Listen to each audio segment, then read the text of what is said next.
Well, welcome back to Soda City Live. It's been a while since we shared the story of a couple that documented the rescue of a feral cat that was trapped inside a plastic ring that they eventually named Ringo. Their documentary won submission in film festivals and even won some awards. And the journey that they experienced isn't over, because now Ringo is getting his very own book.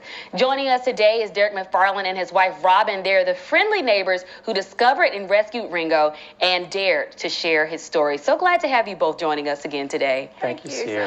So much. Such a pleasure. And Robyn, this is your first time joining us here on camera, and it's been almost a year. Mm-hmm. That's right. It's insane. I love watching how you guys have just accomplished so much since this rescue. And I want to go out on a limb here. Was writing the book easier than rescuing the cat? For sure. Ringo outsmarted us for over a month. The documentary could have been entitled, Man Fails to Catch Cat Repeatedly. And just the response over, like you said, it's been a year. The response over the last year has just blown us away. It's just been amazing how people have responded to Ringo's story, and happy to just take it to this next chapter. Yeah, and Ringo was one of your first neighbors that you met. Yes. That's right. I thought about this in retrospect. I was like, this was the right move, because so many things have come since you've moved here, starting with Ringo. Yeah, it really was. Right when we moved in, we started seeing him. That's So right. he welcomed us to Columbia. And just that story and the interaction with everybody on social media, because we started posting our failures and attempts to catch him, that it sort of grew, and our network has grown because of it, and just Team Ringo, and lots of friends, lots of people have been following his story. I love it. And so tell us a little bit about this book and how long you've been working on the actual book for it. The idea for the book actually goes back about a year and a half when we were putting the movie together. We sat down and wrote a manuscript out Right. called Unringing Ringo. And then we started putting all the video together. That became the documentary.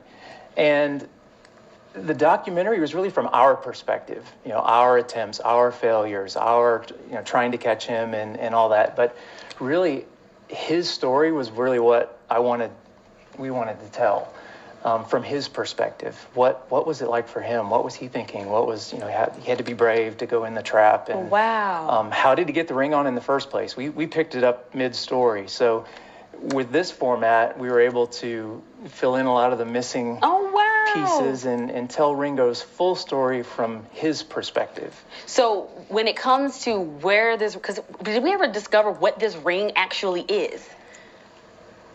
It's a type of landscaping ring, wow. maybe a water drainage Right. cover, and the cover that's supposed to be on it came off of it, and that's what created the dangerous thing where he was able to get his head in, probably to drink some water or something out of the drain, and when he pulled his head out, the ring came with it. Blizzard.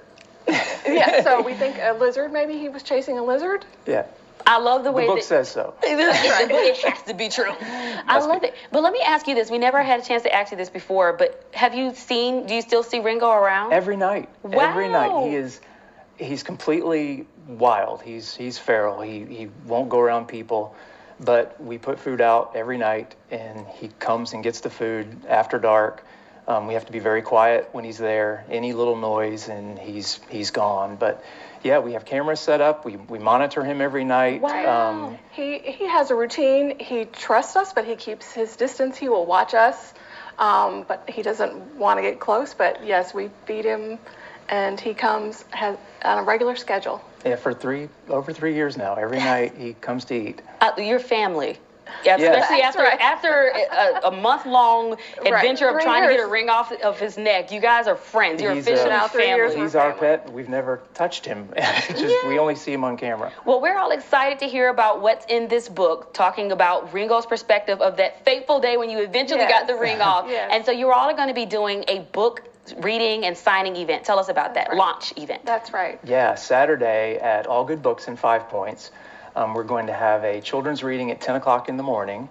And then from 3 o'clock till 5 o'clock, we're going to have our launch event. So we're going to be there. We're going to be talking with people and signing some books. We're going to have some video showing of the real Ringo, some snacks. So just a time to meet people and talk about the book. And officially launch it. And from then on, it'll be available online for sale. We'll have it available on our website, Ringo Picture Book, and it'll be on Amazon as well. I love it. And All Good Book is located in 5 Points in Columbia, for those of you that are not familiar with it, but it's a nice little locally owned bookstore. Absolutely. Shout out to Ben and Clint and everyone Jared. Great people, Yep. Great people. And Robyn, before you wrap, I have one question. So I want to know, whose idea was it to rescue the cat? Oh, it was Derek.